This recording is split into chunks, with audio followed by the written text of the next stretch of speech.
Selamat pagi, saudaraku seiman dalam Kristus. Salam sukacita selalu untuk kita semua. Marilah kita siapkan hati dan pikiran kita untuk mendengarkan firman Tuhan. Tuhan beserta kita sekarang dan selama-lamanya. Inilah Injil Yesus Kristus menurut Yohanes bab 3 ayat 7 sampai 15.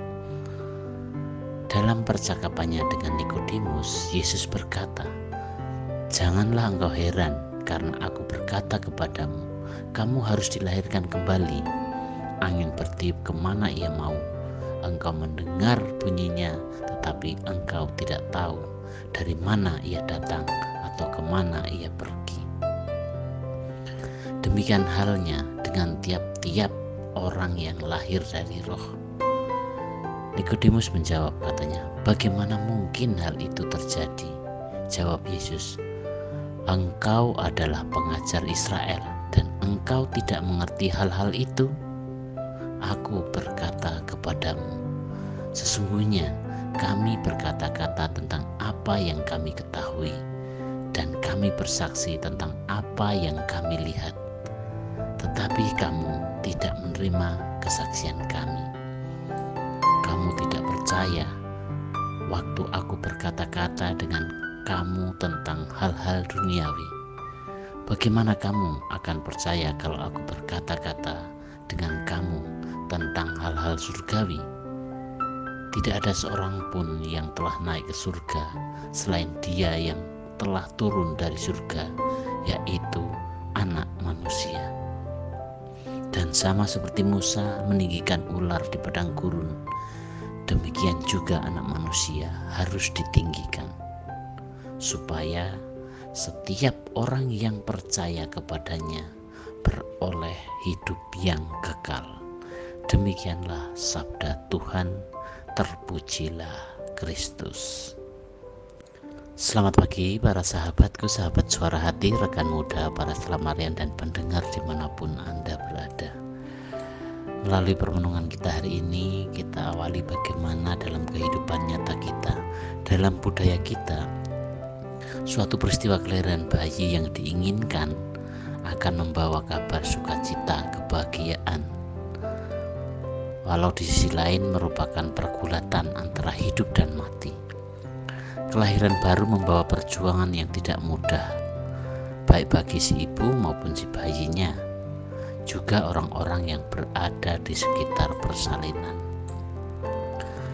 Kelahiran baru selalu disertai dengan sesuatu hal yang mungkin merasa khawatir, ragu-ragu, atau pergulatan yang begitu panjang, dan jika tidak hati-hati, akibatnya akan hilangnya kehidupan.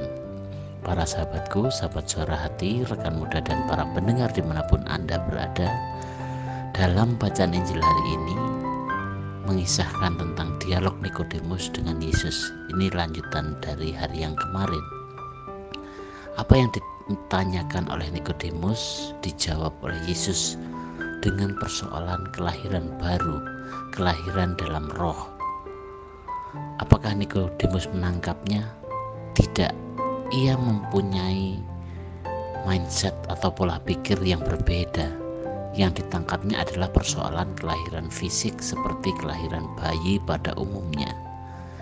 Nikodemus memahami makna kelahiran kembali secara fisik, sedangkan yang dimaksudkan oleh Yesus jelas dalam arti rohani atau spiritual. Para sahabatku, sahabat suara hati, rekan muda dan para pendengar dimanapun Anda berada, sebagai seorang beriman Kristiani, kita pun seringkali terjebak dalam pemahaman yang dangkal. Kita sering merasa puas bila sudah rajin berdoa, berpuasa, sementara cara dan gaya hidup kita masih dengan cara yang lama, yang tidak sesuai dengan nilai-nilai kasih, masih kita pertahankan. Dengan kesombongan kita, akhirnya kita sering lupa dan jarang mau merefleksikan arti atau makna, hakikat dari suatu sikap, tata cara ataupun arti dari tindakan-tindakan dalam sakramental. Padahal ada banyak sekali makna yang dapat kita ambil yang bisa berguna bagi penghayatan iman kita. Ketidakmampuan melihat pesan Allah pada akhirnya hanya akan mendatangkan pelayanan yang semu, yang kaku, yang tidak mampu melihat esensi serta tidak tanggap terhadap perkembangan zaman sekarang.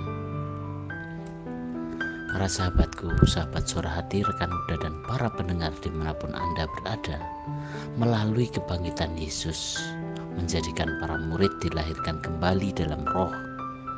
Mereka yang tadinya hidup dalam manusia lama, kini menjadi manusia baru dalam Yesus Kristus yang bangkit dari mati. Manusia lama ditinggalkan, manusia baru dikenakan para murid Yesus. Buahnya jelas adalah mereka menjadi orang-orang yang berani, yang cerdas dalam banyak hal, terlebih dalam hal mewartakan tentang kebangkitan Tuhan Yesus. Untuk itu, kelahiran baru juga bagi kita menjadikan cara hidup kita sebagai pengikut Kristus juga harus dibaharui. Kita harus bersekutu dalam doa dan dalam kehidupan kita sehari-hari. Perwujudannya melalui tindakan kasih secara nyata. Kita peduli kepada sesama di sekitar kita, terutama orang-orang yang membutuhkan pertolongan kita. Ingat bahwa iman seseorang tidak dinilai dalam pengakuan kita berupa kata-kata, tetapi mencakup seluruh cara hidup kita. Marilah kita baharui cara hidup kita, pola pikir kita, mindset kita, agar kita sungguh-sungguh dilahirkan kembali melalui kebangkitan Yesus. Demikianlah permenungan kita hari ini. Marilah kita akhiri dengan doa. Dalam nama Bapa dan Putra dan Roh Kudus, amin. Bapa dalam surga, puji dan syukur kami aturkan kepadamu atas segala firman-Mu hari ini, di mana Engkau menyadarkan kami agar kami semakin kembali dengan kebenaran firman-Mu.